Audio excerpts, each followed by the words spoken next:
사랑이 많으신 우리 하나님 아버지 감사드립니다. 우리가 무엇이었습니까? 참으로 하나님도 모르고 인생의 길을 방황하며 살아가던 죄인들을 먼저 사랑해 주시고 사람의 몸을 입고 이 땅에 내려와 주시고 우리 모든 죄를 짊어지고 십자가에 죽기까지 우리를 사랑하신 그 사랑을 우리가 이제 알고 믿고 하나님께 영광을 돌립니다.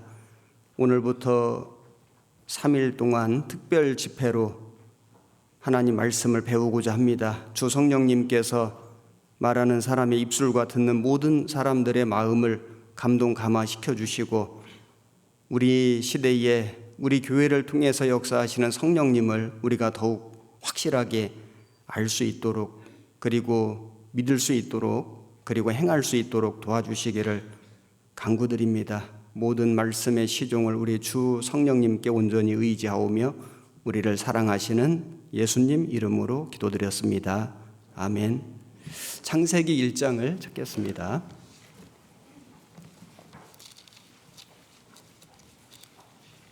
창세기 1장 1절 성경 가장 첫 번째 구절입니다.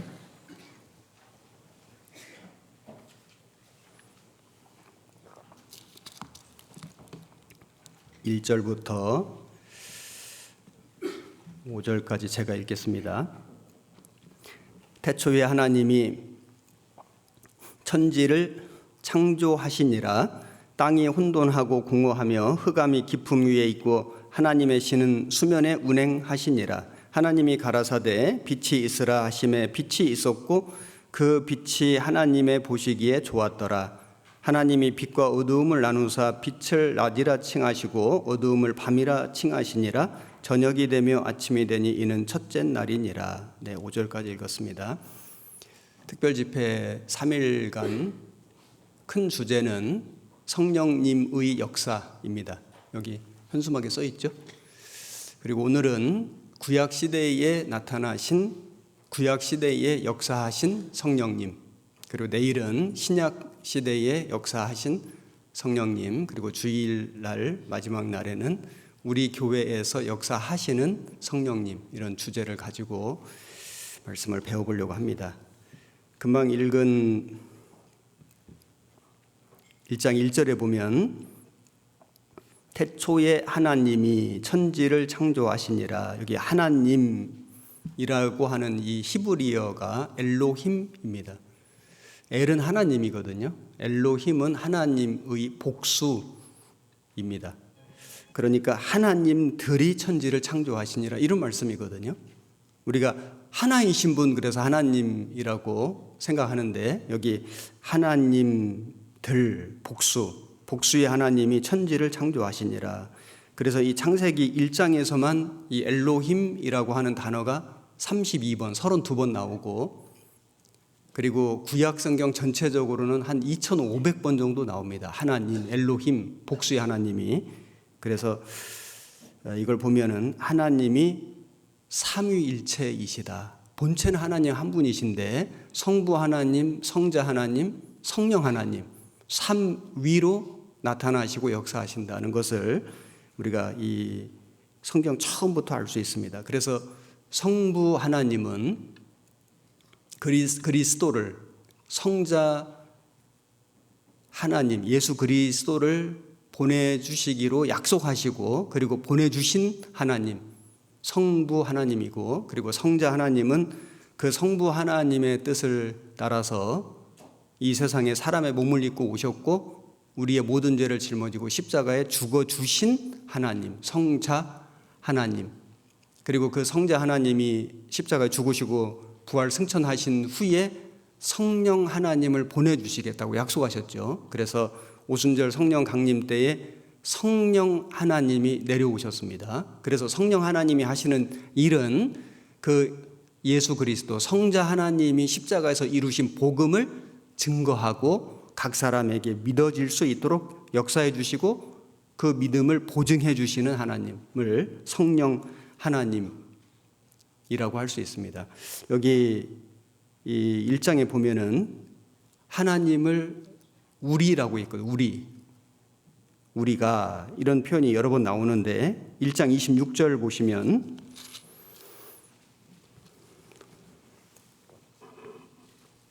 (1장 26절) 하나님이 가라사대 우리의 형상을 따라 우리의 모양대로 우리가 사람을 만들고 그로 바다의 고기와 공중의 새와 육축과 온 땅과 땅에 기는 모든 것을 다스리게 하자 하시고, 여기 우리의 형상을 따라 하나님을 우리라고 했거든요. 복수죠. 성부 하나님, 성자 하나님, 성령 하나님.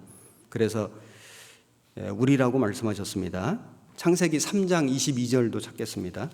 3장 22절. 여호와 하나님이 가라사대 보라 이 사람이 선악을 아는 일에 우리 중 하나같이 되었으니 그가 그 손을 들어 생명나무 실과도 따먹고 영생할까 하노라 하시고, 여기도 우리 중 하나같이 되었으니 삼위일체 하나님이시죠. 창세기 11장 6절 말씀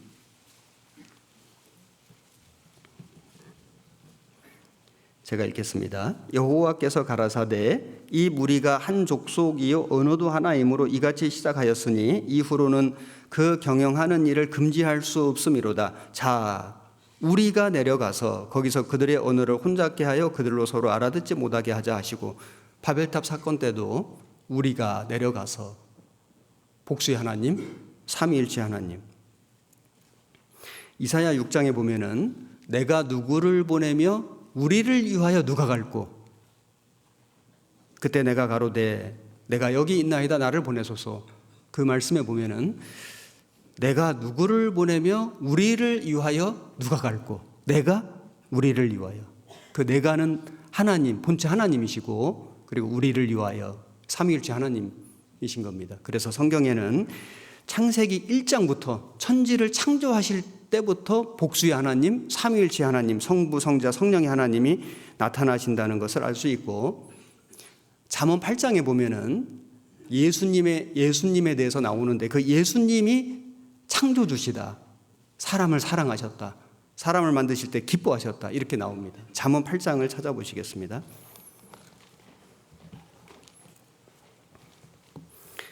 잠언 8장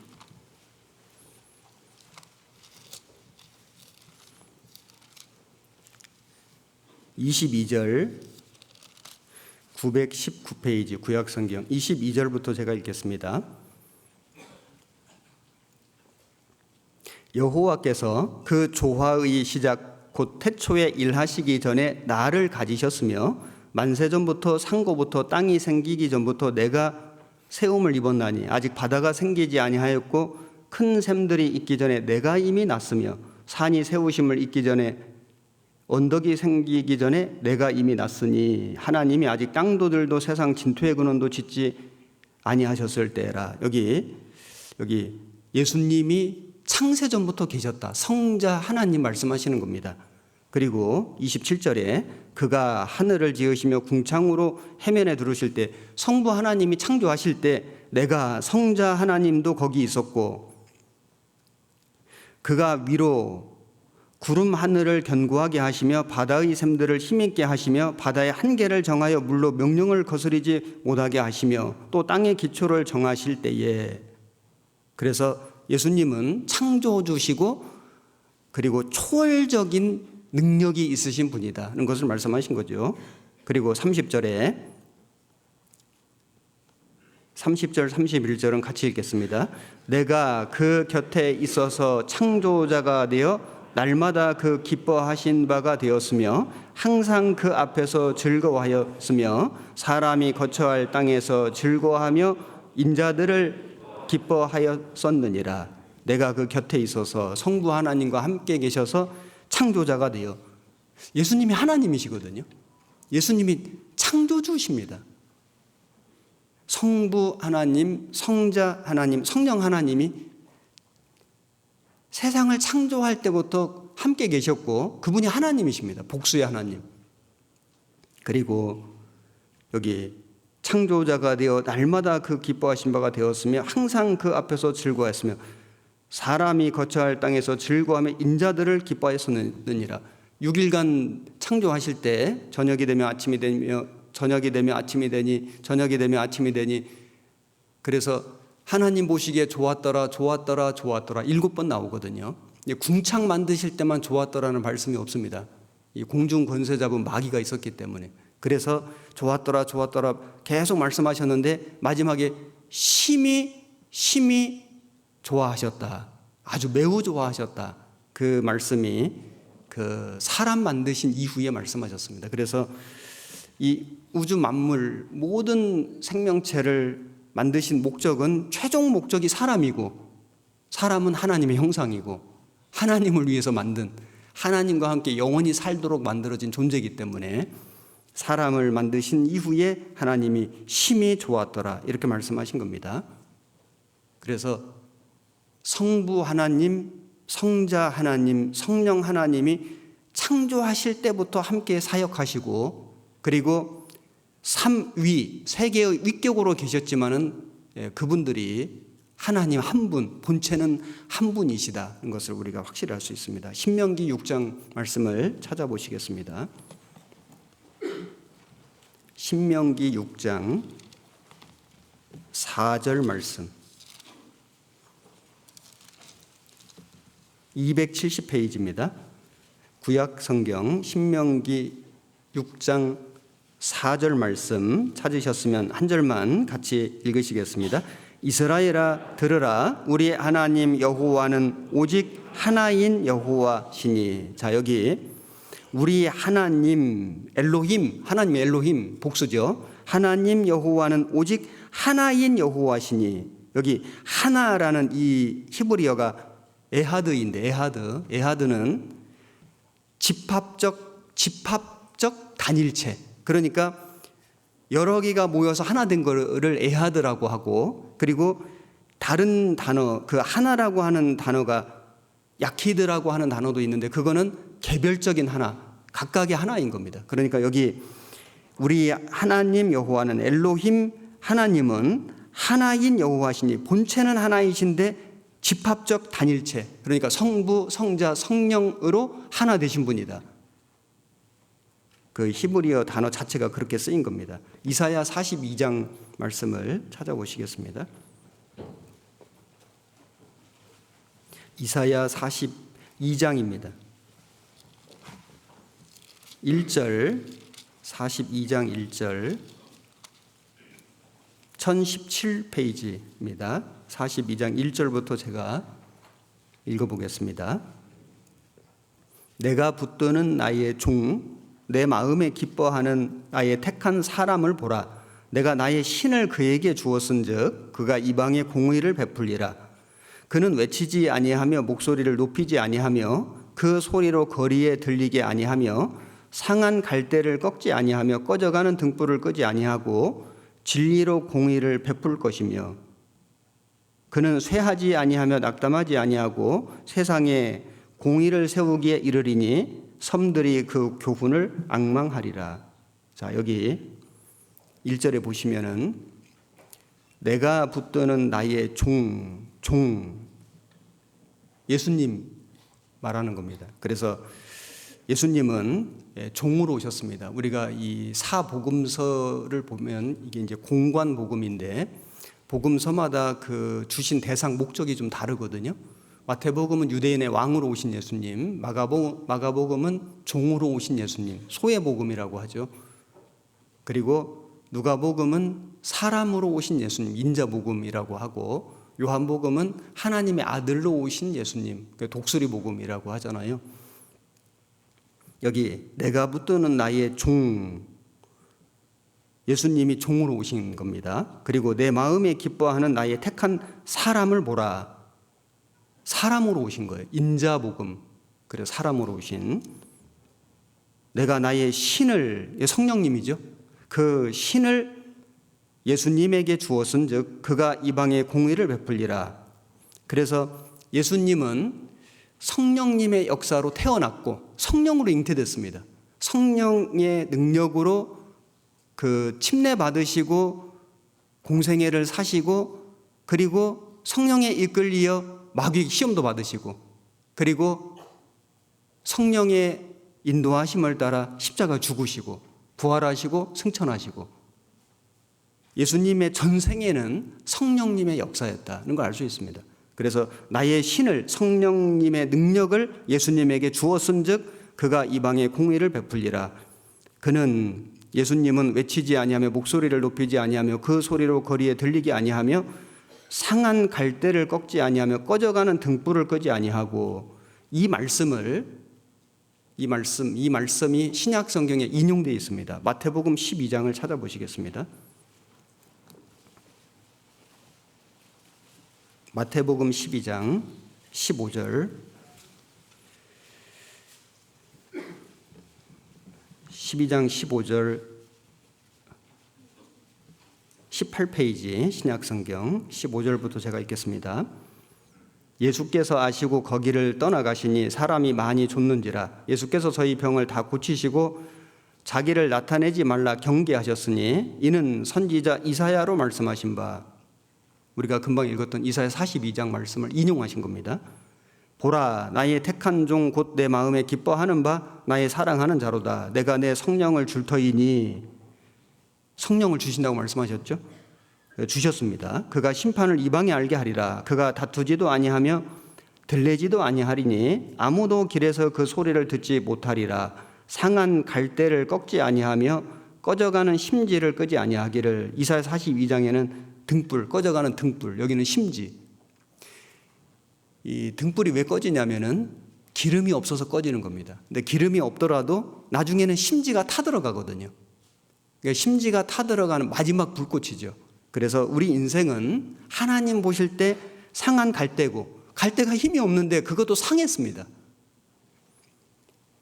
사람은 죄인으로 태어나서 죄를 먹고 마시고 구원받기 전까지는 성령님이 없습니다. 성령님의 역사가 없습니다. 꺼져가는 심지와 같다고 금방 꺼지는 거예요.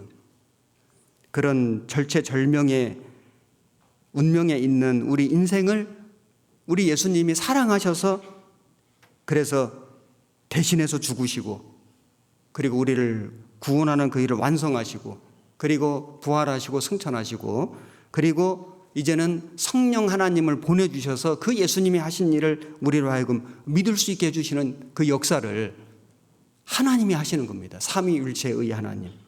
이사야 61장 찾아보시겠습니다. 이사야 61장.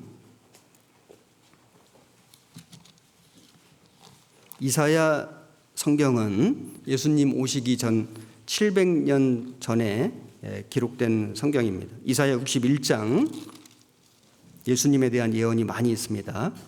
1절 1042페이지입니다. 주 여호와의 신이 내게 임하셨으니 이는 여호와께서 내게 기름을 부으사 가난한 자에게 아름다운 소식을 전하게 하려 하심이라. 나를 보내사 마음이 상한 자를 고치며 포로된 자에게 자유를 갇힌 자에게 노임을 전파하며 여호와의 은혜의 해와 우리 하나님의 신원의 날을 전파하여 모든 슬픈 자를 위로하되. 자, 여기 주 여호와의 신이 성령님이죠. 여호와의 신 하는 건 성령님 얘기하는 겁니다. 성령님이 내게 예수 그리스도 성자 하나님에게 임하셨으니 이는 여호와 하나님 성부 하나님께서 내게 예수 그리스도에게 기름을 부으사 가난한 자에게 아름다운 소식을 전하게 하려 하심이라. 나를 보내사 예수님을 보내사 마음이 상한 자를 고치고 포로된 자에게 자유를 갇힌 자에게 노임을 전파하며 여호와의 은혜의 해와 신원의 날을 전파하여. 이 말씀을 예수님이 인용하셨는데 누가복음 4장입니다. 누가복음 4장을 보시겠습니다.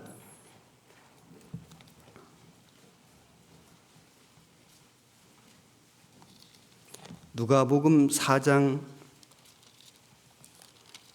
16절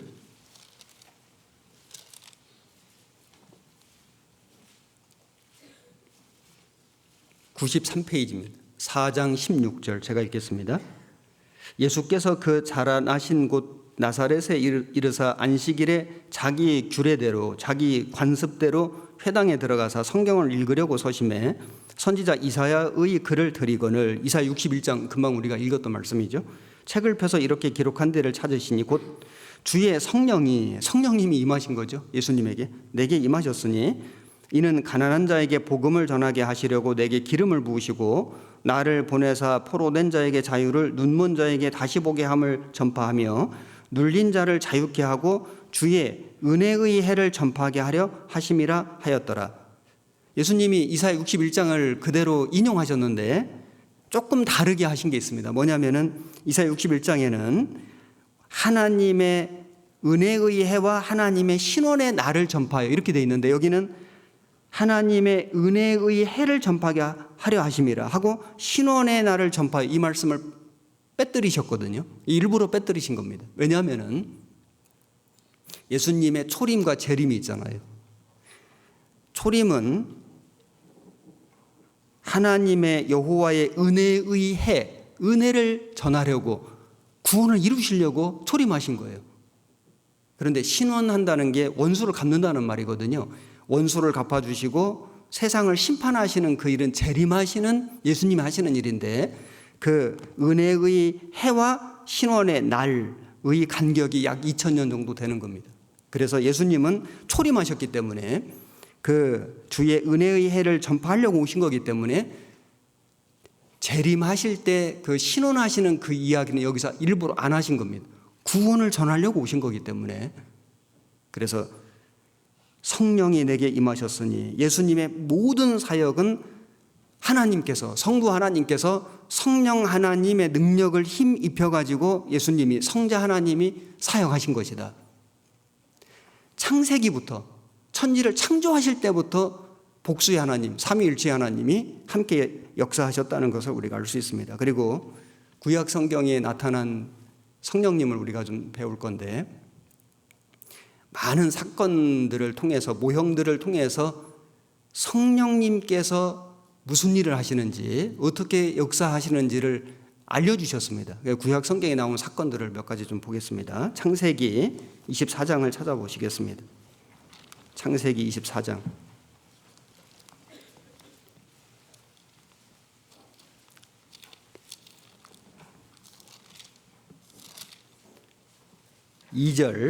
창세기 24장 2절입니다. 30페이지입니다.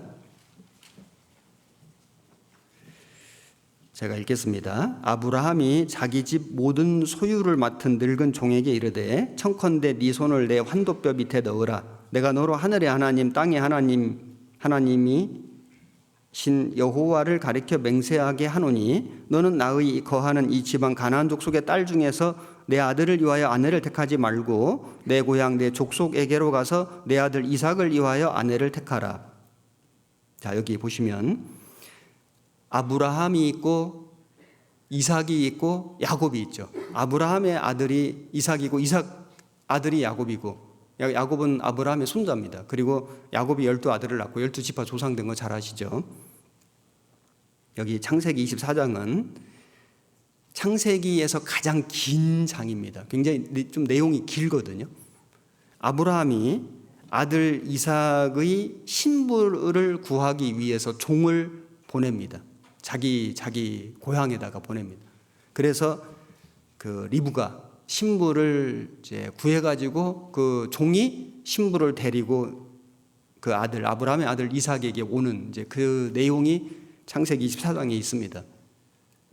창세기 24장에는 삼위일체 하나님이 아주 확실하게 나타나는데, 아브라함은 성부 하나님의 모형이 되고, 그리고 이삭은 성자 하나님의 모형이 되고, 그리고 종 엘리에셀은 성령 하나님의 모형이 되고, 그리고 이삭의 신부 리브가는 교회, 성도의 모형이 됩니다. 그 내용을 제가 좀 간략하게 설명드려 보겠습니다. 자, 아브라함이 아들 이삭의 아내를 이제 구해 오려고 하는데 조건이 딱 두 가지 있습니다. 뭐냐면은 우선은 가나안 족속의 여인으로는 아내를 삼지 말라. 내 고향 족속 중에서 아내를 삼아라. 이것이 첫 번째 조건이었고, 그 다음에 그 신부가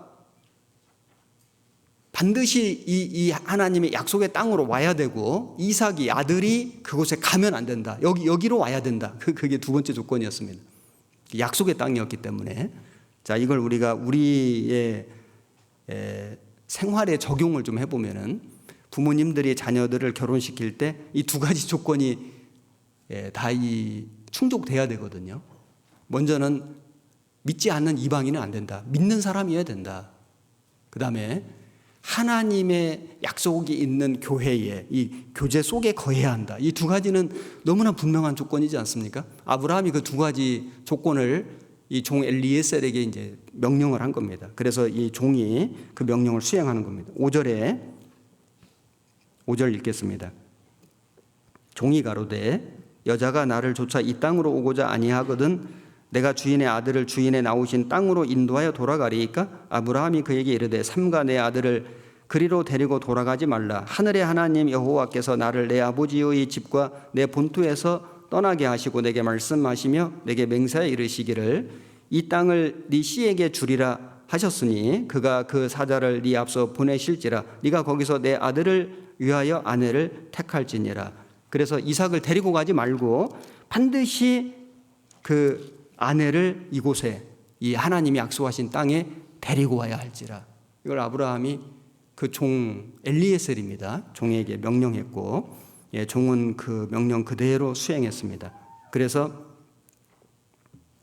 아브라함은 성부 하나님의 완전한 모형이 되는데, 자, 왜 이 아브라함이 성부 하나님의 모형이 되는지를 좀 생각해 보면은 아브라함에게는 독자 이삭이 있었습니다. 이삭, 그 하나님의 약속으로 태어난 아들, 기적적으로 태어난 아들이죠.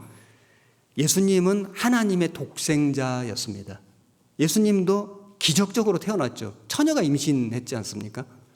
아들 이삭도 도무지 임신할 수 없는 사라가 경수가 끊어지고 아브라함 100세 됐을 때 기적적으로 초자연적으로 태어난 아들, 하나님이 약속으로 주신 아들이었고, 예수님도 하나님의 약속으로 이 땅에 오셨는데 기적적으로 처녀를 통해서 태어나셨습니다. 그리고 아브라함이 아들 이삭을 모리아 산에 제물로 바쳤지 않습니까?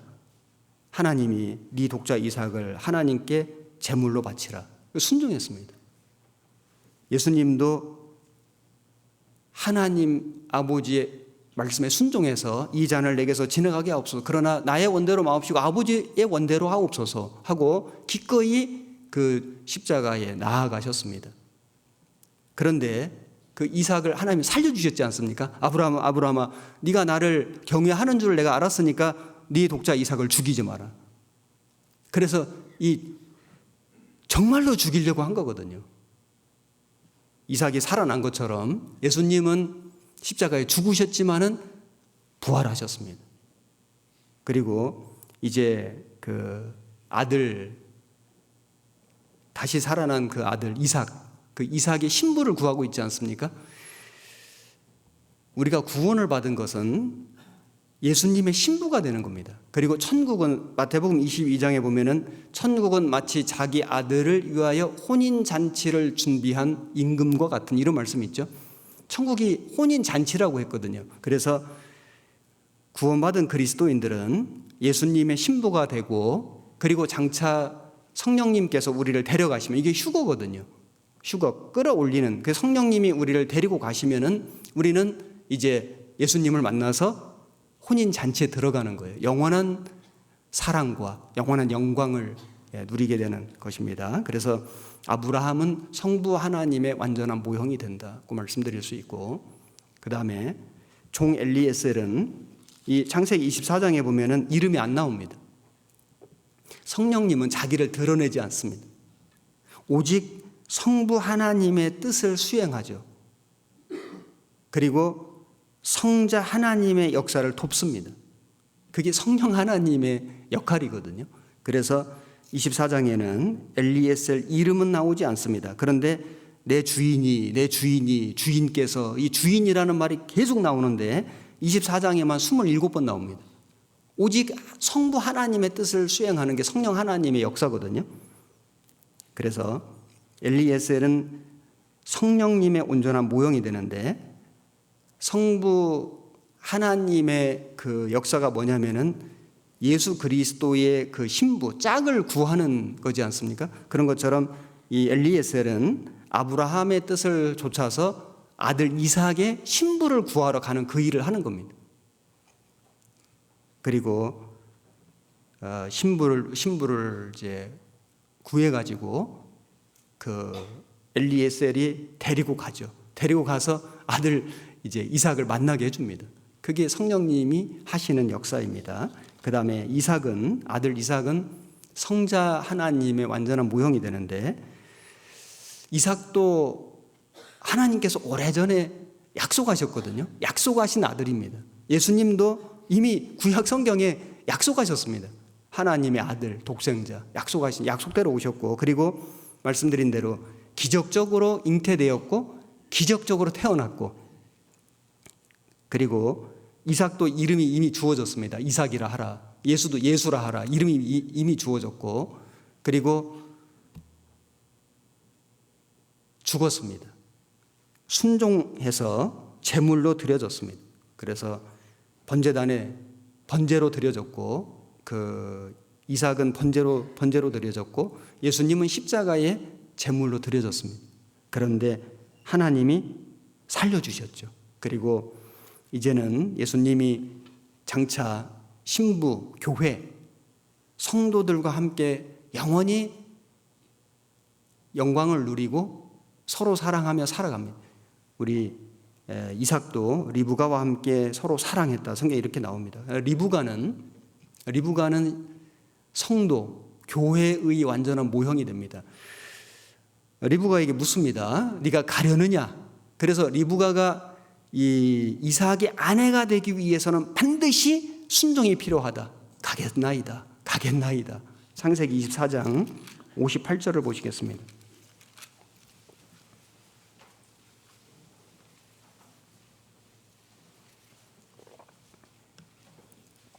58절에 같이 한 절 읽겠습니다. 리브가를 불러 그에게 이르되 네가 이 사람과 함께 가려느냐? 그가 대답하되 가겠나이다. 이 리브가가 이제 그 종 엘리에셀의 말을 듣고, 엘리에셀이 한 말은 그 이삭이 누구이고, 이삭이 어떤 사람이고, 어떤 그 환경에 놓여져 있는지 다 설명해 준 겁니다. 이삭에 대해서 다 설명을 해 준 거거든요. 근데 리브가는 한 번도 이삭을 본 적이 없습니다. 그런데 리브가가 내가 가겠나이다. 그 가족들은 적어도 며칠은, 열흘은 우리와 함께 있다 가야 된다. 이렇게 아주 좀 인정적으로 그 리브가를 좀 붙들었죠. 그런데 리브가는 말하기를 가겠나이다. 우리가 예수님의 신부가 되기 위해서는 결단이 필요하죠. 믿어야 되는 거거든요. 2000년 전에 십자가에서 피 흘려 죽으신 예수님, 나의 모든 죄를 짊어지고 보라, 세상 죄를 지고 가는 하나님의 어린 양이로다. 나의 모든 죄를 짊어지고 죽어주신 예수 그리스도를 네가 믿겠느냐? 내가 믿겠나이다. 네가 가겠느냐? 내가 가겠나이다. 이게 결단이거든요. 그래야만 신부가 될 수 있는 겁니다. 그래서 우리는 이 리브가가 이 신랑 이삭을 한 번도 본 적이 없지만은 순종한 것처럼 우리도 예수님을 실제 본 적은 없거든요. 육신의 눈으로 보지는 않았지 않습니까? 말씀을 들었죠. 설명을 들었죠. 성령님이 증거해 주시는 말씀을 듣고 우리가 예수를 한 번도 본 적은 없습니다. 그래서 베드로전서 1장에 보면 예수를 너희가 보지 못하나 사랑하는도다. 이제도 보지 못하나 믿고 말할 수 없는 영광스러운 기쁨으로, 즐거움으로 기뻐하니 믿음의 결국 곧 영혼의 구원을 받음이라. 우리가 본 적은 없지만은 사랑하나이다. 왜요? 성령님이 증거해 주시는 예수님에 대해서, 예수님의 사역에 대해서 들어보니까 너무 확실하거든요. 믿어진 거거든요. 성령님이 믿어지도록 역사해 주신 거예요. 내가 믿겠나이다. 이건 우리가 해야 되는 거죠. 그래야만 예수님의 신부가 될 수 있는 겁니다. 그래서 아브라함은 성부 하나님을, 아들 이삭은 성자 하나님을, 그리고 종 엘리에셀은 성령 하나님을 완전하게 예표하고 있다. 그리고 리브가는 그 이삭의 신부, 즉 성도, 구원받은 무리, 교회를 예표하고 있다라고 말씀드릴 수 있습니다. 그리고 성경에, 구약 성경에 성령님을 예표하는 또 한 가지 아주 중요한 사건이 성막의 불기둥, 구름기둥입니다. 이사야 출애굽기입니다. 출애굽기 40장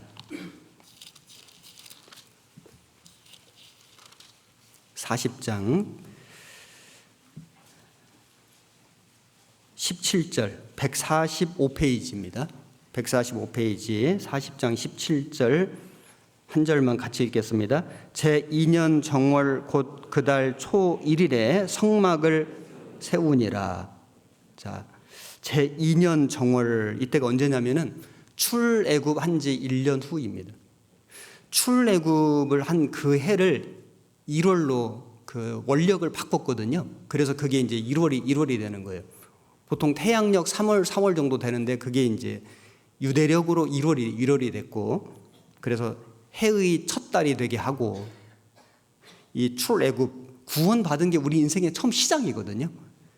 그래서 제2년 그 말은 출애굽한 지 2년 그 말입니다. 그래서 1월 14일 날 6월절이 있었는데 2년 정월 그달 초 1일에 성막을 세우니라. 그러니까 딱 1년 됐을 때 성막이 완성이 된 겁니다. 성막은 이스라엘 백성들이 출애굽한 이후에 가나안 땅에 갈 때까지 하나님이 모세에게 식양을 보여주시고 그걸 만들게 하셔가지고 이 모세가 그 성막을 만들었습니다. 그래서 그 성막을 짊어지고 계속 가면서 그 성막에서 하나님께 제사 예배 드렸지 않습니까? 자, 성막은 하나님의 임재를 의미하는 거다. 하나님이 계신다. 물론 하나님이 성막 안에 계신 건 아니에요. 하나님이 계신다는 증거로 성막을 만들었고, 그리고 그 성막은 하나님을 만나는 장소, 그래서 다른 말로 회막이라고 했습니다. 모일 회자. 그래서 회막, 하나님을 만나기 위해서 모이는 장소, 회막 또는 거룩한 장막, 성막이라고 했거든요. 자, 이것은 장차 성전이 되고, 솔로몬이 성전을 지었지 않습니까? 성전이 되고, 그리고 그 성전이 바벨론에 의해서 다 파괴된 후에 수르바벨이 포로 귀환해가지고 재건을 했고, 그게 제2성전이고, 그리고 AD 70년에 로마 타이터스에 의해서 성전이 다 무너지고 불타고, 그리고 나서 지금 유대인들이 제3성전을 지금 지으려고 준비하고 있는 거 잘 아시죠? 자, 성전, 이 성전이 뭐냐면은 예수님인 겁니다. 예수님. 이 성막이 예수님이거든요. 예수님이 이 성전을 헐라 내가 사흘 동안에 다시 일으키리라 이렇게 말씀하셨는데, 그 당시 유대인들은 아니 이걸 46년 동안 지었건을 지금 짓고 있는 겁니다. 한 70년을 지었거든요. 헤롯 대왕이 유대인들 환심 살려고 그 부서진 그 아주 그 초라한 그 성전을 엄청난 규모로 증개축을 해주려고 계속 짓고 있는 중에 예수님이 그 성전을 보고 이 성전을 헐라 내가 사흘 동안에 다시 일으키리라 이렇게 말씀하시는, 유대인들은 못 깨달았지만은 예수님은 자기 몸된 육체를 가리켜 말씀하신 것이다. 그래서 예수님이 성전이신데 십자가에 죽으시고 사흘 만에 부활하실 것을 미리 말씀하신 겁니다. 성전이 뭐냐면 예수님이거든요.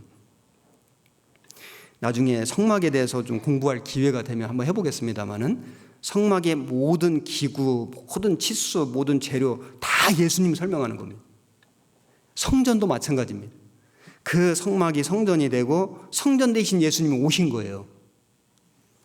그런데 이스라엘 백성들은 그 예수님을 믿어야 되는데 성전을 붙들고 있는, 지금도 정통 유대교인들은 그 성전, 그 건물 성전을 지금 붙들고 있는 거지 않습니까? 제3성전을 지으려고 애를 쓰고 있는데, 사실은 성전으로 오신 예수님을 믿어야 되는 건데 지금은 못 믿고 있는 겁니다.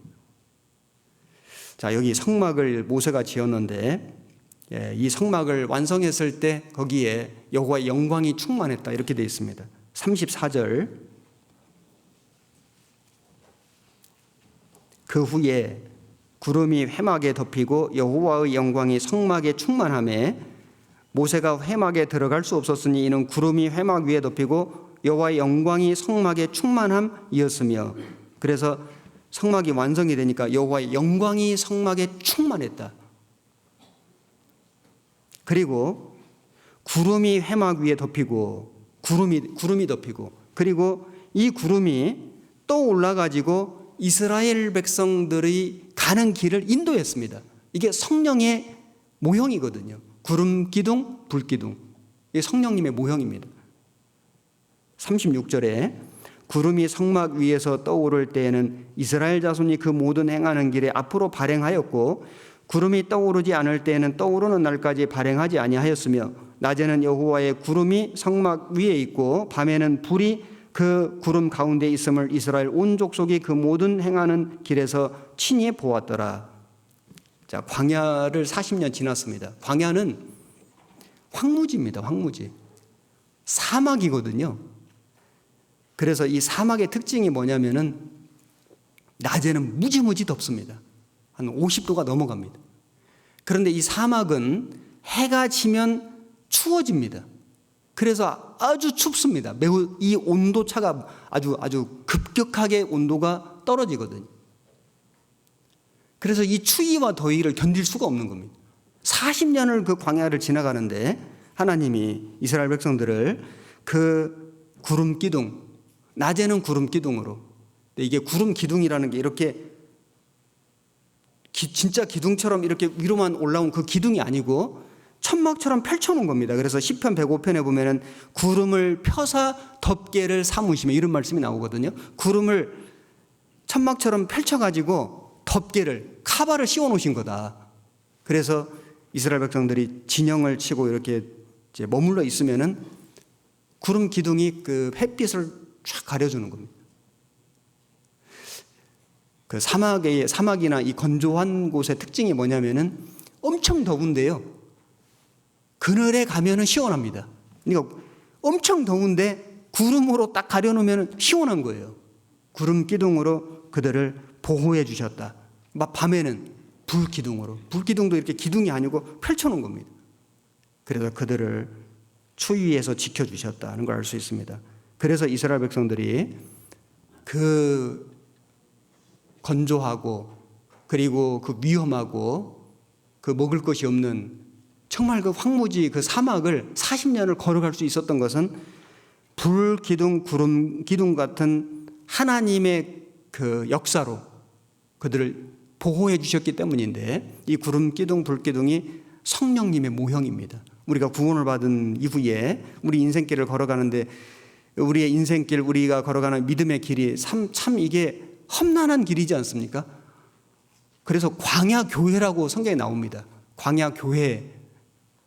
그래서 광야와 같은 인생, 정말 황무지 같은 우리가 이 험난한 이 신앙의 길을 우리가 걸어갈 때에 하나님의 도우심이 없이는 이걸 온전히 걸어갈 수가 없습니다. 성령님이 우리를 위해서 간구해 주신다. 내일 우리가 신약 성경에 나타나신 성령님의 역사를 배울 때 말씀드리겠습니다. 그래서 이 불기둥, 구름기둥의 역할은 첫 번째는 보호해 주시는 거예요. 지켜주시는 거예요. 두 번째는 인도해 주시는 겁니다. 갈 길을 모르는 거예요. 길이 없거든요. 사막의 황무지에 길이 없거든요. 제가 여기 몽골에 여러 번 갔는데, 몽골에 가면은 물론 길이 있긴 있습니다만은 이 길이 지금은 많이 좋아졌습니다. 그런데 처음 우리가 몽골에 들어갈 초창기만 해도 길이 거의 없었습니다. 그리고 지금 길이 있다 해도 뭐 눈이 많이 온다거나 이러면요, 길이 그냥 없어집니다. 없는 거나 마찬가지예요. 그래서 한 번은 몽골에 갔는데 이 눈태풍이 왔는데 2차선 길인데 이 길이 뭐 아무 의미가 없습니다. 뭐 그냥 차만 꽉 막혀 있고 뭐 몇 시간이고 그냥 서 있습니다. 그냥 있으면은 갈 수가 없습니다. 그 목적지로. 그래서 곁길로 와가지고 막 이제 진짜 광야길을 뭐 동산도 넘고 개척해서 가는 거예요. 그냥 가는 게 길이에요. 위험하죠. 이 몽골의 이 눈은 위에서 아래로 내리는 게 아니고 옆으로 막 휘몰아칩니다. 바람이 막 불면서. 그래가지고 이 눈이 일정하게 쌓이는 게 아니고 어느 곳은 많이 쌓이고, 바람이 불어가지고 막 눈이 많이 쌓이고, 어느 곳은 눈이 별로 안 쌓이고, 그래서 이렇게 막 입체적이거든요. 그러니까 어디가 수렁인지 어디가 낭떠러지인지 어디가 평지인지 이게 구분이 안 되는 거예요. 그래서 굉장히 위험하거든요. 광야는 정말 위험한 길이고, 그리고 표지판이 없습니다. 무슨 안내하는 무슨 그런 역할을 하는 것이 하나도 없는 겁니다. 그래서 불기둥, 구름기둥이 떠오르면 이제 장막을 걷어가지고 짊어지고 따라가는 거예요. 불기둥, 구름기둥이 멈추면은 거기서 진영을 치고 거기서 거주하는 겁니다. 그리고 다시 떠오르면 따라가는 거예요. 이스라엘 백성들이 40년간 광야길을 성령님의 인도하심을 따라서 걸어갔다. 여러분, 우리가 이 도로에 운전을 하고 가다 보면은 안내 표지판들이 참 많고, 우리 대한민국은 정말 잘 돼 있지 않습니까?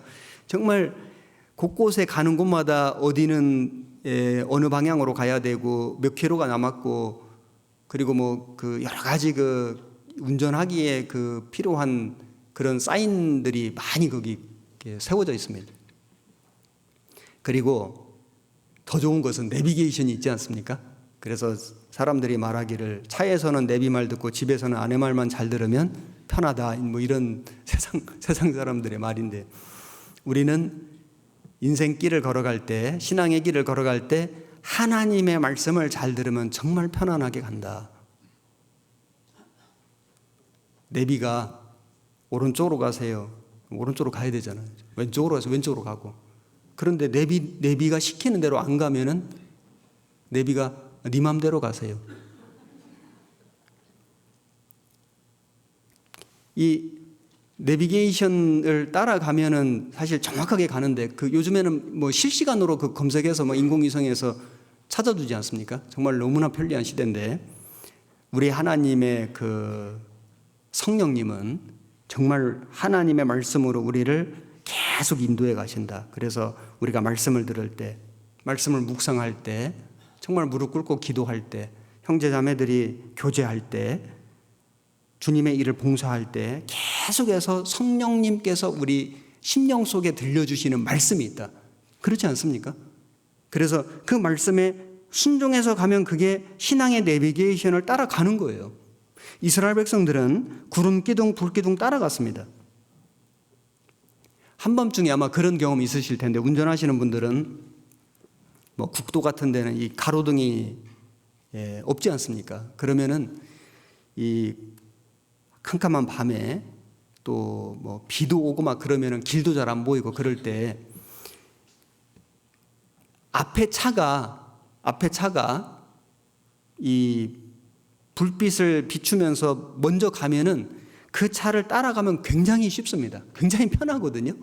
그런 것처럼 우리의 인생길에 앞서가는 성령님의 인도하심을 따라가면은 우리 인생이, 우리의 신앙생활이 평안하다. 그런 거 많이 느끼시지 않습니까?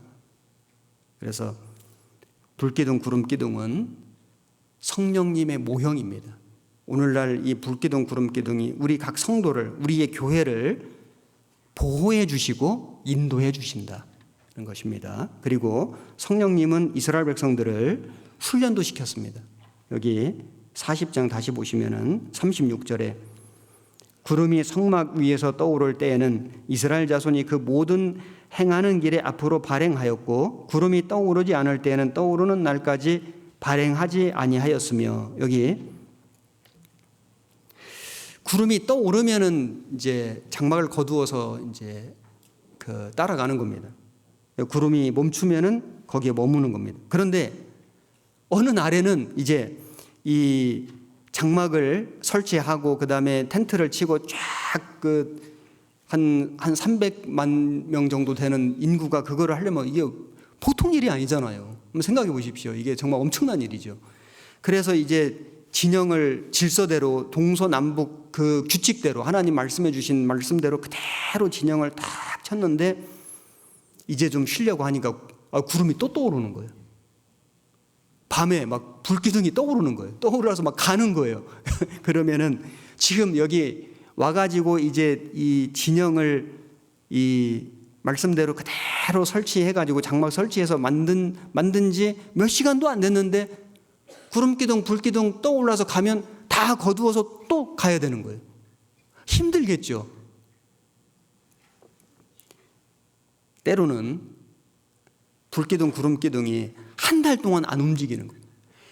1년 동안 안 움직여요. 그러면은 계속 거기 있어야 돼요. 광야 황무지인데 아무것도 볼 것도 없고 할 것도 없고, 그런데 거기 한 달, 1년씩 거기에 머물러 있는다면은 정말 그것도 너무 힘들겠죠.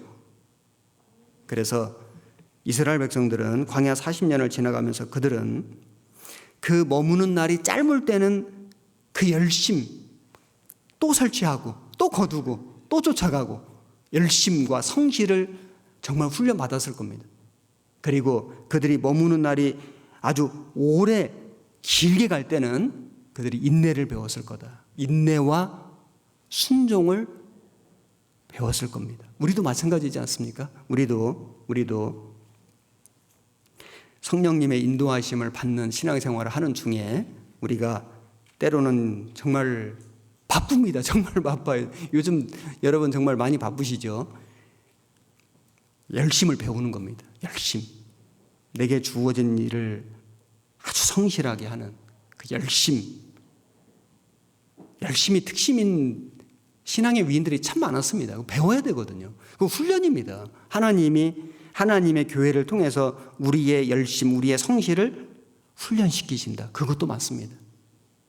때로는 우리가 신앙생활을 하다 보면은 우리의 어떤 기도 응답이 이루어지지 않고 지체가 되고 우리의 소원이 더디 이루고 답답할 때가 있습니다. 그럴 때가 많이 있죠. 뭔가 변화가 없고 달라지는 게 없고 너무 답답하고, 그럴 때 우리는 인내를 배운다. 인내와 순종을 지나서 복종까지. 그래서 성령님께서 우리 구원받은 각 사람을 훈련시켜 가신다. 우리 구역을 훈련시켜 가신다. 우리 교회를 훈련시켜 가신다. 맞습니다. 그래서 불기둥, 구름기둥처럼 우리를 지켜주시는 역할도 하시고, 우리를 인도하시는 역할도 하시고, 우리를 훈련시키는 역할도 하시는 그분이 성령 하나님이신 겁니다. 그리고 구약 성경에 또 성령님의 역사가 모형적으로 잘 나타나는 곳이 에스겔서인데, 에스겔서를 찾아보겠습니다. 에스겔 40장.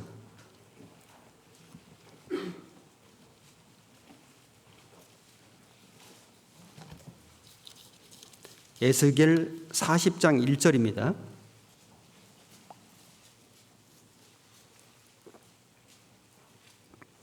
(1214페이지) 40장 1절 제가 읽겠습니다.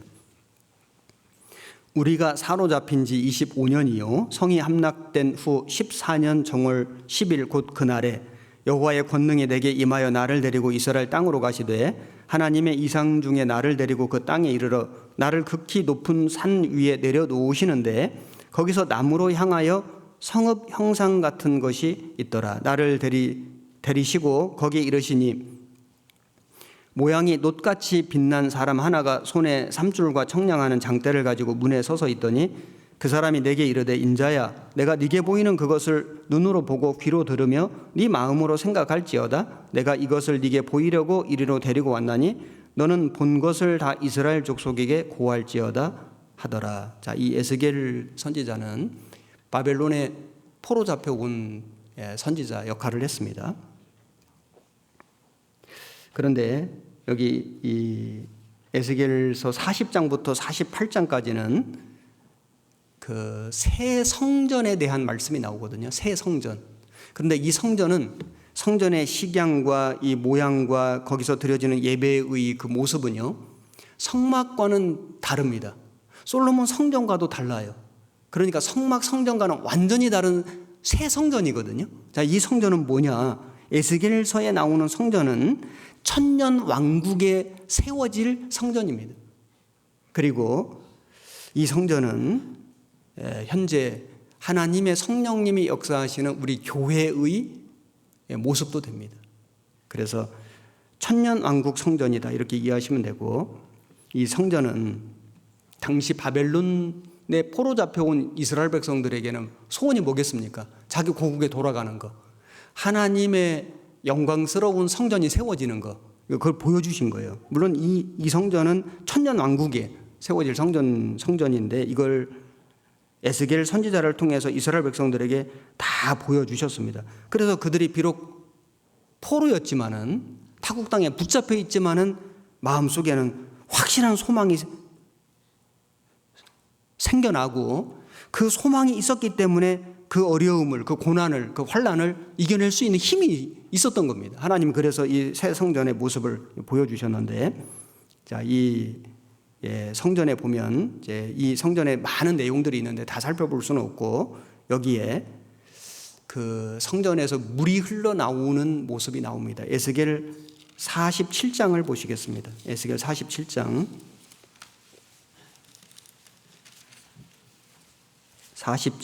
1절 제가 읽겠습니다. 그가 나를 데리고 전문에 이르시니 전의 전면이 동을 향하였는데 그 문지방 밑에서 물이 나와서 동으로 흐르다가 전 우편 제단 남편으로 흘러내리더라. 그가 또 나를 데리고 북문으로 나가서 바깥길로 말미암아 꺾여 동향한 바깥문에 이르시기로 본즉 물이 그 우편에서 스미어 나오더라. 여기 이 성전의 동문에서 물이 흘러나오는데, 이 흘러나온다는 이 히브리어 원어의 뜻이요, 그냥 살살살 흘러나오는 그게 아니라 아주 세차게 아주 뿜어져 나오는 이제 그런 의미의 단어가 쓰여진 겁니다. 그래서 이 동문이 그 여호와의 영광이 나가기도 하고 들어갔던 그 문이거든요. 그 문에서 물이 흘러나오는데, 그런데 아주 세차게 흘러나오는 이제 이 모습이 여기 47장에 나오고, 그 다음에 이 물이 흘러나와가지고 성전에서 흘러나와가지고 이제 3절에 보시면은 그 사람이 손에 줄을 잡고 동으로 나아가며 1,000척을 청량한 후에 나로 그 물을 건너게 하시니 물이 발목에 오르더니 다시 1,000척을 청량하고 나로 물을 건너게 하시니 물이 무릎에 오르고 다시 1,000척을 청량하고 나로 물을 건너게 하시니 물이 허리에 오르고 다시 1,000척을 청량하시니 물이 내가 건너지 못할 강이 된지라. 그 물이 창일하여 헤엄할 물이요 사람이 능히 건너지 못할 강이더라. 여기 물이 나오는데 처음에는 이 물이 점점점 차올라서 발목에 오르더니, 이 성전, 새 성전, 천년왕국에서 세워질 이 성전에서 그 동문에서 흘러나오는 물, 이게 성령님의 모습이거든요. 성령님의 역사. 그래서 물이 흘러나오는데 처음에는 세차게 흘러나와가지고 점점 차오르는데 처음에는 발목에 오르더니, 그래서 개인도 구원받은 성도 개인도 구원을 받으면 성령님이 오시지 않습니까? 내일 제가 배우겠는데 성령 세례, 성령 내주, 성령의 충만, 이게 이제 성령 세례가 구원받는 거 말하는 겁니다. 성령의 강림, 성령이 오시는 겁니다. 그래서 이 구원을 받으면은 성령님이 우리 가운데 들어오시지 않습니까? 예수 그리스도, 성자 하나님, 예수님이 십자가에서 이루신 사역을 증거해 주시고, 그리고 믿을 수 있도록 도와주시고, 그리고 믿어지면 그걸 보증해 주시고, 그래서 성령님이 역사하시는 거예요. 구원을 받을 때 성령님이 도와주셔서 구원받는 겁니다. 그리고 구원을 받으면 성령님이 우리 안에 들어와 계시는데, 그 성령님의 역사가 여기 강물로 말하자면은 점점 차오르는, 성령이 충만되는 과정이, 구원을 받는, 영혼의 구원을 받는 것은 일회적인 사건이지만은 성령의 충만을 받는 것은 반복적인 거죠. 성령이 충만해졌다가 다시 소멸될 수도 있고, 소멸되면 불길이 꺼지고 다시 충만해지고, 이거 반복적입니다. 여기에 우리가 성령님의 역사에 올바로 우리가 참여를 하면은 이 물이 점점 세차게 흘러나와서 처음에는 발목에 오르더니, 그래서 구원을 받고 이제 신앙생활을 하는데 제일 먼저 바뀌는 게 뭐냐? 발이다, 발. 주일날 낚시터 가고 당구장 가고 산에 가던 사람이 교회 오지 않습니까? 교회당에. 주일날만 가던 사람이 수요일날 오고, 주일 수요일 가던 사람이 구역 모임도 가고 조모임도 가고, 그러던 사람이 나중에는 동계 수련회도 오고 학예 수양회도 가고 나중에는 선교도 가고. 구원을 받으면은 이 발에 힘이 생긴다.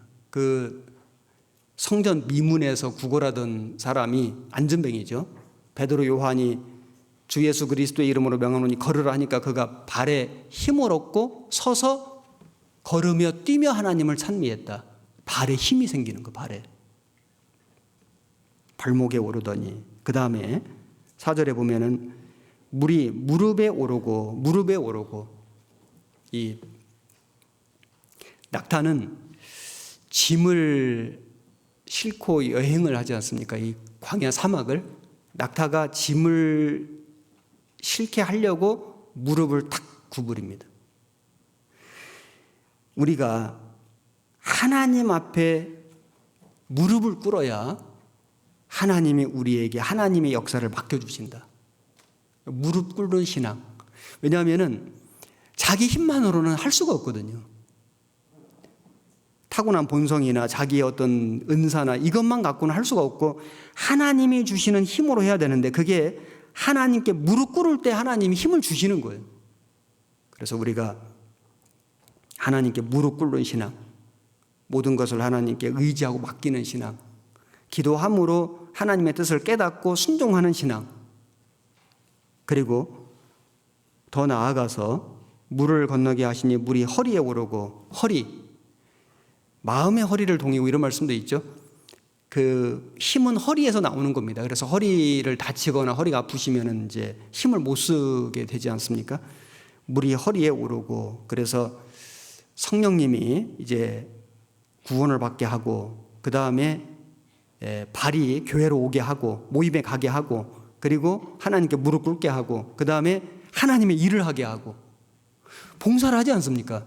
내가 이제 봉사를 좀 해봐야 되겠다. 그래서 목사님들과 의논해가지고 이제 어떤 적절한 봉사, 교회가 필요로 한, 또 내가 또 하기를 원하는 이런 교제를 통해서 이제 봉사를 시작을 하고, 그리고 또 우리 어머니의 이번에도 김장 봉사도 하고 또 식사 봉사도 하고 안내 봉사도 하고, 봉사가 많지 않습니까?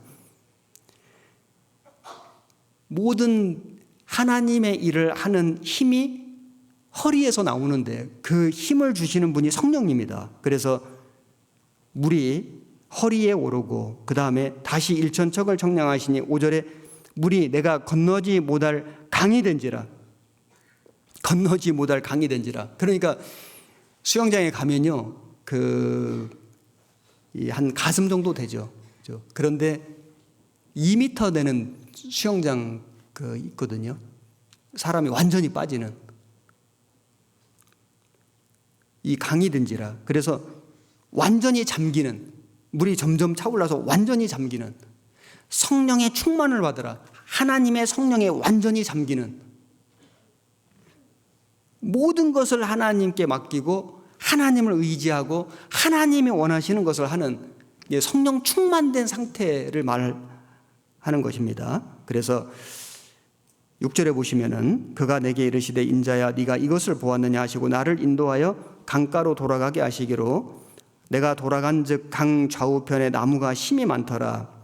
그가 내게 이르시되 이 물이 동방으로 향하여 흘러 아라바로 내려가서 바다에 이르리니 이 흘러내리는 물로 그 바다의 물이 소성함을 얻을지라. 이 아라바가 어디냐면요, 사해 북쪽입니다. 그러니까 이 강물이 어디로 내려가냐면 사해로 내려가는 거예요. 사해. 여기 바다에 이르리니, 이게 사해 바다거든요. 잘 아시다시피 사해 바다는 물고기가 없습니다. 왜 없냐면은 염분이 보통 바다의 10배입니다. 10배. 물고기가 한 마리도 살 수가 없습니다. 그런데 이 생명수가, 이 성령의 강, 이 강물이 점점 흘러서 사해 바다에 이르리니, 이 흘러내리는 물로 그 바다의 물이 소성함을 얻을지라. 사해 바다, 그 생명체가 없는 바다가 다시 살아난다. 성령님이 역사하시면 죽은 영혼이 살아납니다. 너희의 허물과 죄로 죽었던 너희 영혼을 살리셨도다. 죽은 영혼이 살아나요. 이건 성령님의 역사죠. 그리고 옛사람이 점점 벗어지고 새 사람을 입으라. 이거 성령님의 역사죠. 소생함을 입은지라. 그래서 이 사해 바다가 생명이 있는 바다로 소송됩니다. 그리고 9절에 보시면은 이 강물이 이르는 곳마다 번성하는 모든 생물이 살고 또 고기가 힘이 많으리니 이 물이 흘러들어 감으로 바닷물이 소성함을 얻겠고 이 강이 이르는 각처의 모든 것이 살 것이며 또 이 강가에 어부가 설 것이니 엔게디에서부터 에네글라임까지 그물 치는 곳이 될 것이라. 그 고기가 각기 종류를 따라 큰 바다의 고기같이 힘이 많으려니와. 여기 바다만 소성되는 것이 아니라 여기에 물고기가 엄청 많아집니다. 그래서 어부가 여기 강가에 그물을 치고 물고기를 잡습니다.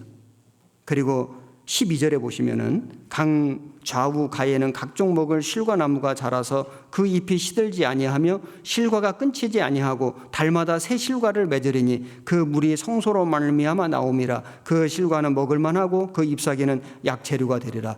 그래서 그 강 좌우에 아주 아름답고 풍성한 열매가 맺힙니다. 기적이죠.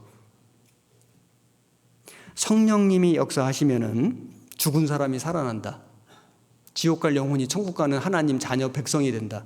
그리고 발이 힘을 얻고 하나님의 사람들이 모인 곳으로 오고 무릎이 힘을 얻고 하나님께 무릎 꿇고 허리가 힘을 얻고 하나님의 일에 함께 참여하고 그리고 성령의 충만함을 받게 된다. 그래서 모든 것이 소성되고 그리고 거기에 생명체가 살게 되고 생명의 역사가 있고 계속해서 구원받는 역사가 있고 열매를 맺는 삶을 살게 된다. 그런 성도가 되고 그런 교회가 된다. 이것이 성령님의 역사거든요. 지금도 이 역사가 있습니다. 그래서 한 사람이 구원을 받는 것은 성령님의 도우심이 아니면 불가능합니다. 아무리 말 잘하는 사람이 어떤 사람을 붙들고 막 설명을 해주고 설득하고 한 사람의 영혼을 거듭나게 할 수 있습니까? 불가능합니다. 의사가 병든 사람을 고쳐줄 수는 있는데 죽은 사람을 살릴 수는 없죠. 죽은 영혼을 살릴 수 있는 사람은 아무도 없습니다.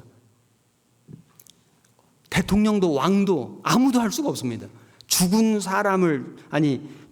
영혼을 건지는 일은 하나님의 사람만이 할 수 있다. 구원받은 사람만이, 생명을 얻은 사람만이. 그런데 그 하나님의 사람도 성령님의 힘을 입어서 하는 거다. 성령님의 도우심이 없이는 아무리 구원을 받은 사람이라 할지라도 구원받은 사람이 아무리 많이 모였다 할지라도 성령님의 도우심이 없이 성령님의 역사가 없이는 한 사람의 영혼도 살릴 수가 없다.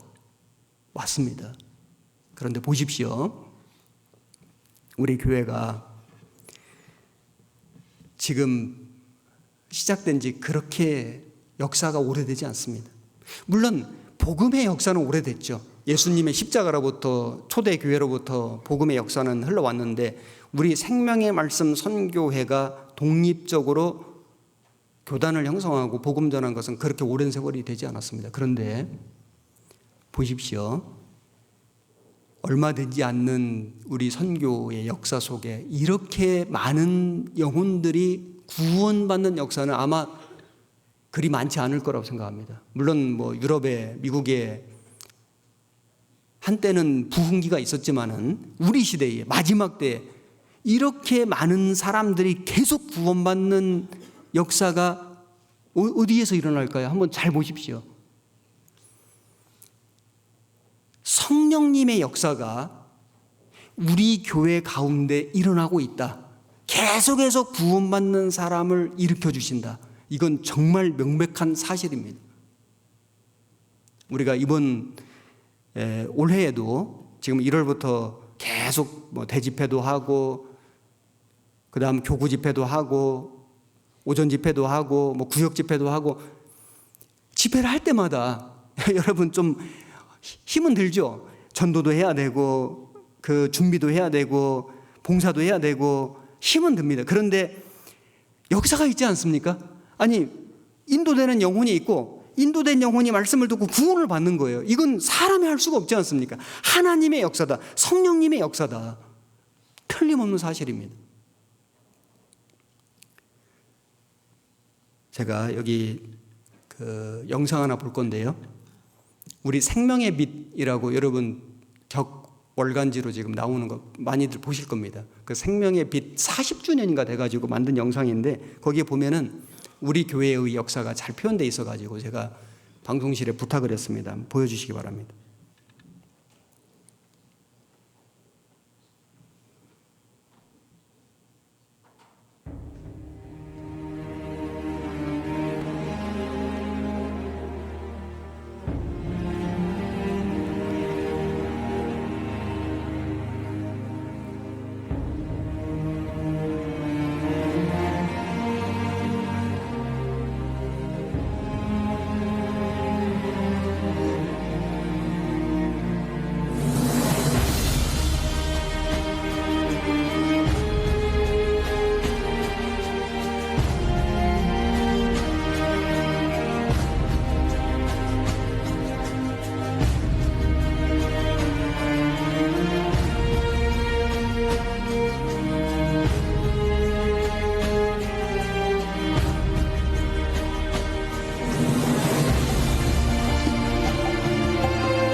생명의 비 꼭 구독하십시오.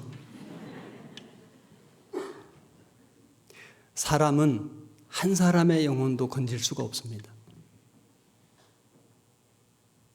전도 집회할 때마다 앞에서 기도하거든요. 하나님 도와주십시오. 하나님 도와주십시오. 저는 건질 수가 없습니다. 하나님이 건져주십시오. 상담할 때마다 기도합니다. 하나님이 해주십시오. 저는 할 수가 없습니다. 하나님이 해주십시오. 사실 여러분도 전도할 때마다 그렇게 기도하지 않습니까? 하나님, 제가 입을 열어 전도는 하지만 이 사람의 마음을 움직여 주시고 이분의 걸음을 인도해 주십시오. 하나님 말씀을 들을 때 그 마음을 열어주시고 구원받게 해주십시오. 하나님 도와주십시오. 하나님 제발 도와주십시오. 하나님의 도우심이 아니군. 한 사람도 살아날 수가 없습니다. 내가 증인이지 않습니까? 내가 구원받은 거 하나님의 역사지 않습니까? 누가 나를 설명했습니까? 설득했습니까?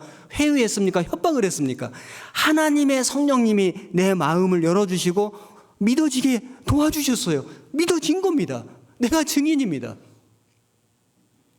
84년 10월 16일 저는 성령님의 도우심으로 거듭났습니다. 세월이 40년이나 지났습니다. 믿겨지지가 않습니다.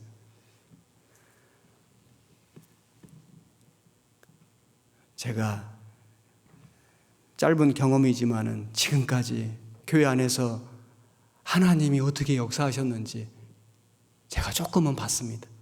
여러분도 보셨습니다. 우리가 함께 체험했습니다.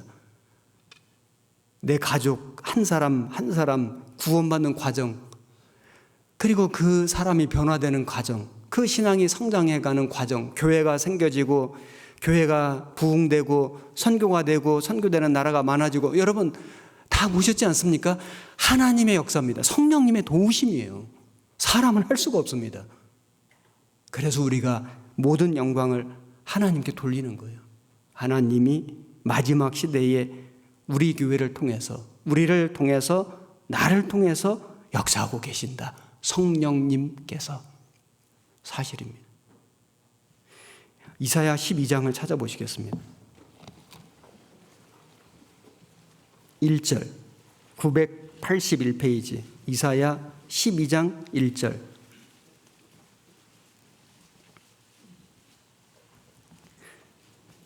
제가 읽겠습니다. 그 날에 네가 말하기를 여호와여 주께서 전에는 내게 노하셨사오나 이제는 그 노가 쉬었고 또 나를 안위하시오니 내가 주께 감사하겠나이다 할 것이니라. 보라, 하나님은 나의 구원이시라. 내가 의뢰하고 두려움이 없으리니 주 여호와는 나의 힘이시며 나의 노래시며 나의 구원이심이라. 여기 보시면 그날에, 이 그날이 개인적으로는 구원받은 날이에요. 여러분에게 그날이 있지 않습니까? 구원받은 날에 말하기를 여호와여 주께서 전에는 내게 노하셨사오나, 구원받기 전에는 심판받을 운명이었으나 이제는 구원받은 이후에는 이제 그 노가 쉬었고 나를 안위하시오니 내가 주께 감사하겠나이다 할 것이니라. 정말요, 인생을 살면서 가장 감사한 일이 뭔가? 구원받은 거. 그래서 우리가 기도할 때마다 제일 첫 마디가 하나님 감사합니다. 뭐가 감사하죠? 지금 너무 힘든데, 너무 어려운데, 너무 가난한데, 너무 아픈데, 그래도 하나님 감사합니다. 왜 감사하죠? 구원해 주셔서요. 천국 가게 해 주셔서요. 보라, 하나님은 나의 구원이시라. 내가 의뢰하고 두려움이 없으리니 주 여호와는 나의 힘이시며 나의 노래시며 나의 구원이심이라. 자, 구원받은 그리스도인들이 뭘 해야 되냐면은 3절에 그러므로 너희가 기쁨으로 구원의 우물들에서 물을 기르리로다. 여기 우물이 아니고 우물들이거든요. 우물들. 영혼의 구원 받는 것도 그 우물입니다. 구원의 우물. 그런데 그것만 있는 게 아니에요. 우물들이거든요. 자, 무슨 우물이 있을까요? 말씀의 우물. 지금은 수도꼭지 틀면 물이 콸콸 나오지만은 정말 저 어렸을 때만 해도 동네에 우물이 있었습니다. 그 기억나거든요. 우물에 그 두레박 이렇게 그 내려가지고 이렇게 물 퍼가지고 기억납니다. 뭐 여기 한 5학년, 한 6학년 되신 분들은 다 이상 되신 분들은 잘 아실 겁니다. 이스라엘은요, 이 땅이 토질이 비가 오면은 다 밑으로 내려가는 토질입니다. 이 호수가 되지가 않아요. 다 이 빗물이 땅으로 빠지는 물이에요. 그래서 간헐천, 잠깐 냇가가 있었는데 없어져 버려요. 그래서 우물을 파야 돼요. 우물. 하늘에서 내리는 물 아니고는 농사를 질 수가 없는. 지금은 이제 이스라엘 나라에서 갈릴리 호수에 물을 이렇게 퍼 올려가지고 파이프라인을 이용해가지고 이렇게 농사 짓지만은 이 구약 시대 당시에는 하늘에서 내리는 하나님의 그 비를 의지해서 농사 지었습니다. 그래서 우물을 파는 거예요. 우물. 네, 우물이 어느 정도 파냐면요, 10m, 20m 이렇게 파는 겁니다. 장비도 없는데 엄청 힘들죠. 그래서 그 우물을 파서 우물의 물을 기르리로다. 그것이 힘들지만은 여기 보면 기쁨으로 구원의 우물들에서 물을 기르리로다.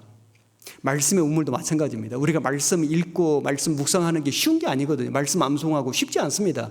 그런데 우리가 그 우물을 파듯이 말씀의 우물을 계속 파면은 여기서 우리가 기쁨으로 물을 기르리로다. 참 놀라운 힘이 있거든요. 우리가 모임에, 구역 모임에, 조모임에 가는 게 그게 쉽지는 않아요. 음식 준비하고 음식 대접하고 집안 정리하고, 어제도 구역 모임 갔는데 막 준비를 얼마나 잘 해놓으셨는지 쉬운 게 아닙니다. 그러나 그렇게 했을 때 기쁨으로 물을 기르는 게 있거든요. 전도 집회 하는 거 쉽지 않습니다. 전도해야 되잖아요. 전도하러 가야 되고, 막 공을 들이고 얼마나 그 마음을 사고 막 애를 태우지 않습니까? 물질도 희생하고 시간도 희생하고 쉽지 않습니다만, 그러나 그렇게 했을 때 물을 기르리로다. 기쁨으로. 기쁨이 뭔지를 알게 돼요. 하나님 주시는 기쁨이요. 성령님이 주시는 기쁨. 하계 수양에도 우물입니다. 굉장히 큰 우물이죠. 엄청난 우물입니다. 초대형 우물이죠. 하계 수양에 하는 게 쉬운 게 아닙니다. 제가 서울교회 부목사로 가서 그 하계 수양에 준비하는 거를 쫙 봤는데요. 춘계 끝나자마자 하계 수양에 준비 시작합니다. 몇 개월 준비해요. 그 매뉴얼이 큰 책입니다. 현장에 답사를 여러 번 갑니다. 제가 그 과정을 지켜보면서 제가 한번 모임 시간에 이런 간증했습니다. 구원받기 전에는 이 지구가 저절로 돌아가는 줄 알았는데, 우리가 말씀을 듣고 구원을 받고 보니까 하나님이 돌리고 계셨구나, 이걸 깨달았는데, 내가 이 서울교회 오기 전에는 수양이가 저절로 되는 줄 알았는데 와서 같이 일을 해보니까 돌리는 이 수양회가 돌아가도록 수고하는 분들이 정말 많이 계시는구나, 그거 내가 깨달았다고 그 간증한 기억이 납니다. 서울교회 총회뿐만 아니고 모든 지역교회 모든 성도들이 정말 많이 준비합니다. 누군가의 수고가, 누군가의 기도가, 누군가의 땀이, 누군가의 그 눈물이 모아져서 엄청난 초대형 우물이 되고, 그 우물에서 기쁨으로 물을 기르리로다. 하나님이 주시는 기쁨이 있거든요. 4절에 그날에 너희가 또 말하기를 여호와께 감사하라. 그 이름을 부르며 그 행하심을 만국 중에 선포하며 그 이름이 높다 하라. 감사하고 이름을 부르고 만국 중에 행하심을 선포하고, 이게 뭐겠습니까? 복음 전하는 거. 주님이 하신 거예요. 성령님이 그 일을 하고 계시지 않습니까? 우리 예수님이, 성자 하나님이 십자가에서 이루신 복음을 성령님이 역사하시는데, 누구를 통해서? 먼저 그 은혜를 깨달은 사람을 통해서. 그래서 그 이름을 부르며 그 행하심을 만국 중에 선포하며 그 이름이 높다 하라. 5절 여호와를 찬송할 것은 극히 아름다운 일을 하셨으니, 극히 아름다운 일, 우리 영혼을 건져주시는 일, 우리를 위해서 십자가 죽어주신 일, 극히 아름다운 일을 하셨음이니 온 세계에 알게 할지어다. 그래서 우리가 이 복음을 들고 한 번도 복음을 듣지 못한 민족들에게, 전혀 다른 언어를 사용하는 사람들에게 가고 있지 않습니까? 우리 교회만큼 이렇게 지금 활발하게 세계 선교하는 교단이 아마 거의 없을 겁니다. 정말입니다. 필리핀에 선교를 갔는데 필리핀 선교사님이 교제 중에 이런 간증했습니다. 목사님, 자기가 여기에 온 지 10년이 넘었는데 여기저기 도시를 다니면서 우리 한국에서 온 선교사를 뭐 꼭 만날래야 만나는 게 아니라 지역 사회가 좁다 보니까 만나게 되는데, 만나서 이야기를 하고 그들이 하는 모습을 보면은 비즈니스하고 관광하고 자기 사업하고 휴양하고, 그리고 무슨 행사 해가지고 사진 찍어서 자기 모교에 보내가지고 선교비 받고 또 행사하고 또 지내고 즐기고, 그런 사람이 너무 많다는 거예요. 그러면서 하는 말이, 한 사람의 영혼을 위해서 눈물을 흘리는 사람은 우리밖에 없습니다. 한 사람의 영혼을 위해서, 정말 그 영혼이 구원받는 그 일을 위해서 눈물을 흘리는 사람은 우리 교회밖에 없습니다. 정말 진짜 가슴 미어지는 말입니다. 우리가 아니면은, 물론 우리가 아니어도 또 전도하는 사람이 있겠죠. 근데 우리가 가서 복음을 전해서 다른 언어, 그 다른 문화, 다른 환경 속에 살아가는 그 사람들이 똑같은 구원을 받고 똑같은 간증을 하고 똑같이 신앙생활을 하는, 이건 기적입니다. 그렇지 않습니까? 어떻게 이걸 시킬 수가 있죠? 이걸 어떻게 교육시킬 수가 있죠? 하나님의 역사다. 이건 성령님의 역사입니다. 그 역사가 우리 교회를 통해서, 우리를 통해서, 나를 통해서 이루어지고 있다. 정말 놀라운 사실이고, 정말 이거는 우리에게 큰 축복이고 하나님께 영광입니다. 그래서 극히 아름다운 일을 하셨음이니 온 세계에 알게 할지어다. 이걸 우리가 해야 되는 겁니다. 개인적으로는 인생을 태어나서 나름대로 마음고생도 하고 수고도 하고 지금도 하고 있고 앞으로도 하겠지만은, 어쩌다가 내가 진짜 주님의 참된 교회를 만나서 이 진리의 복음을 듣고 내가 구원을 받았는지 생각하면 생각할수록 정말 감사하다. 우리는 지금 주님이 오셔도 주님 나라에 가지 않습니까? 지금 내가 혹 어떤 일로 죽어도 천국 가지 않습니까? 이런 확실한 믿음, 소망 갖고 사는 사람이 정말 적습니다. 우리에게 이런 믿음 주신 하나님, 이런 소망 주신 하나님 감사하고, 우리의 남은 생애를 그 하나님의 역사, 성령님의 역사를 위해서 우리가 함께 참여하고 함께 수고하고 함께 기쁨을 누리는 우리 교회가 되었으면 좋겠습니다. 같이 기도하시겠습니다. 살아계신 하나님 감사드립니다. 오늘부터 3일 동안 안산교회 학예 수양회를 위한 특별 집회를 하고 있습니다. 이 말씀들을 통해서 하나님, 우리의 마음을 또 움직여 주시고 또 우리의 마음을 더욱 하나 되게 해 주시고 이뤄진 영혼들을 건지는 그 일에 더욱 열심하게 해 주시기를 간구드립니다. 내일과 모레까지 이어지는 모든 집회마다 주 성령님께서 함께 해 주셔서 우리 하나님께 영광이 되고 우리 모두에게는 능력이 되며 은혜가 되는 시간 되도록 도와주옵소서. 우리를 사랑하시는 우리 구주 예수님 이름으로 기도드렸습니다. 아멘.